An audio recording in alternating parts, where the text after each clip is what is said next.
Vamos a hacer este repaso de temas conocidos para llegar al modelo estándar, que es el modelo atómico actual. Es importante que lo tengamos todos presentes. Digamos que en 1789 Lavoisier fue el primero que habló de los elementos químicos. En 1808 Dalton definió la existencia de los átomos. Después en el 71 tuvo la tabla periódica de Mendeleev. En 1897 se descubrió que había cargas positivas y negativas. Pensaba Thomson que era así como una torta, el modelo del pudín que le dicen. En 1911 Rutherford, neozelandés, definió que había electrones alrededor del núcleo, no estaban todos juntos. Después en 1913 Bohr vio que había niveles electrónicos. ¿Sí? En el 26 Schrödinger definió que no eran orbitales los electrones en realidad, sino que estaban, ya no eran como órbitas planetarias, sino que estaban en lo que llamamos orbitales electrónicos y en estas nubes. En 1932, este poco conocido Chadwick definió la existencia de neutrones. Fíjense que hasta este momento no estaban definidos los neutrones. Y luego en el 75, fíjense hace más de medio siglo, o más o menos, no hace medio siglo, estos dos señores en forma simultánea, más o menos Pais y Treiman, definieron el modelo estándar. Vamos a ver de qué habla el modelo estándar de partículas, que es el modelo atómico actual. ¿Sí? Y después, bueno, aún sin estar definido del todo, está la teoría de cuerdas, que, bueno, no vamos a hablar de la teoría de cuerdas ahora. Entonces, el modelo estándar. El modelo estándar nos dice que hay partículas de masa y partículas de energía, o partículas de materia, si quieren, hay partículas de energía. Para pensarlo sobre lo ya conocido, el protón, cada protón está formado por 3 quarks, por 2 quarks up y un quark down, así están formados los protones.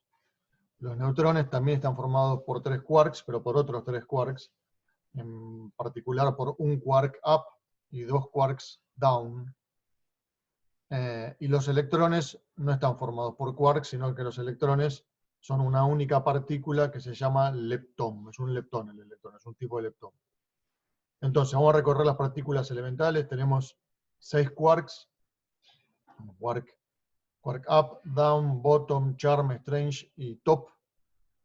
Además, para cada partícula elemental existe una antipartícula elemental. O sea, el quark anti-up, anti-down, anti-bottom, anti-charm, anti-strange y anti-top.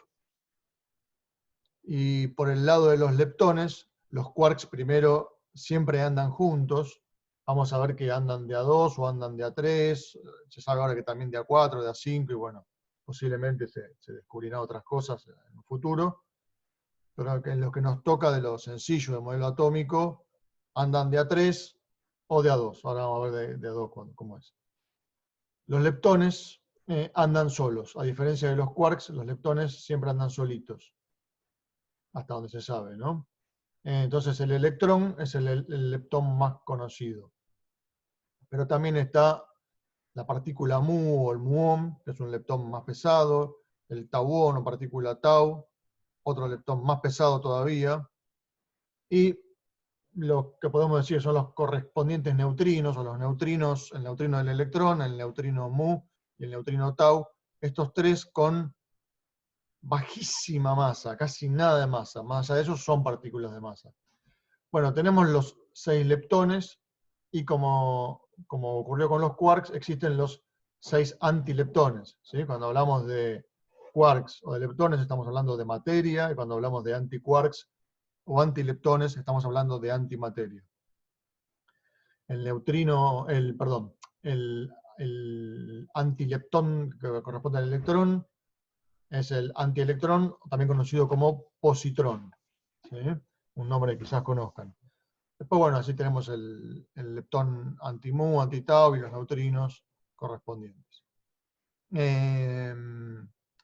Además de estas partículas elementales de materia, están las partículas de fuerza o de energía, que son los aquí denominados bosones. ¿Sí? En los bosones tenemos la partícula que corresponde a la fuerza electromagnética, que es el fotón, que tenemos aquí.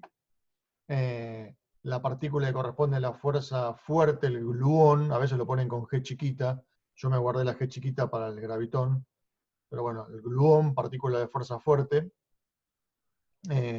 Pensemos, cuando hablamos de fuerza fuerte, cómo es que todos los protones se quedan pegados en el núcleo entre sí, si son positivos, y los neutrones no aportan carga. O sea, cómo es que se pegotean y no se sueltan entre sí.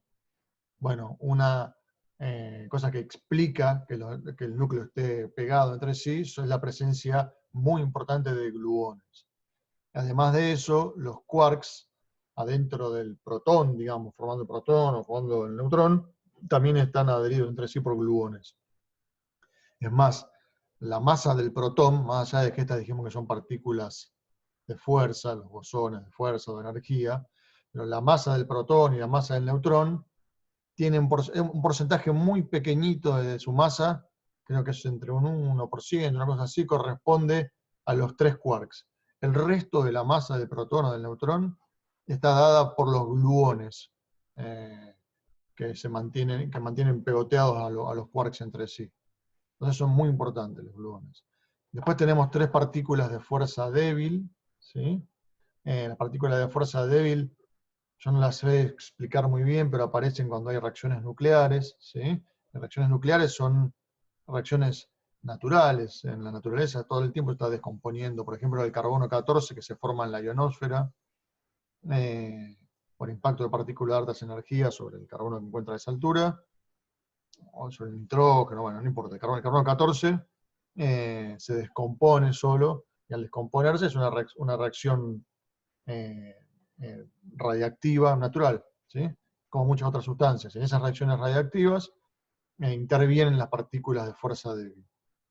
Después tenemos el teorizado gravitón, que es el que explica la fuerza gravitatoria, ¿sí? Muy, muy pequeño gravitón, y el recientemente descubierto, en realidad había sido teorizado hace mucho, ya está verificada su existencia, que es el bosón de Higgs.